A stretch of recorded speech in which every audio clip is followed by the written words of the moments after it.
शिवसेना ठाकरे पक्षाचे नेते संजय राऊत आता सांगली दौऱ्यावर आहेत। सांगली लोकसभेच्या जागेचा तिढा मवियामध्ये कायम आहे आणि याच पार्श्वभूमीवर राऊत सांगलीमध्ये येणार आहेत। ठाकरे पक्षाचे उमेदवार चंद्रहार पाटील यांची ते भेट घेतील। त्यानंतर जिल्ह्यातील स्थानिक काँग्रेस आणि राष्ट्रवादी नेत्यांच्या ते भेटीगाठी घेतील।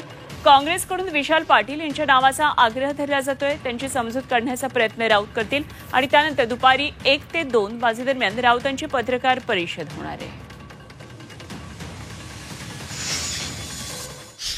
आता रामटेक हा परंपरेने आमचा मतदारसंघ आहे। आमच्याही कार्यकर्त्यांना वाटत होतं की तो मतदारसंघ शिवसेनेकडेच राहावा, त्यासाठी त्यांचा हट्ट होता। पण आम्ही त्यांची समजूत काढली, तो मतदारसंघ काँग्रेसकडे। छत्रपती शाहू महाराजांसाठी कोल्हापूरचा मतदारसंघ आम्ही काँग्रेसला सोडला। तिथे आमच्या कार्यकर्त्यांचा हट्ट होता की तिथे मशाल चिन्हावरच निवडणूक लढली जावी। आम्ही तिथे कार्यकर्त्यांची समजूत काढली। तसंच अमरावती आहे, असे अनेक भाग आहेत। आघाडीमध्ये आपण जेव्हा काम करतो तेव्हा अशा प्रकारे कार्यकर्त्यांच्या भावना लक्षात घेऊन दुखावलेल्या कार्यकर्त्यांची समजूत काढायची असते।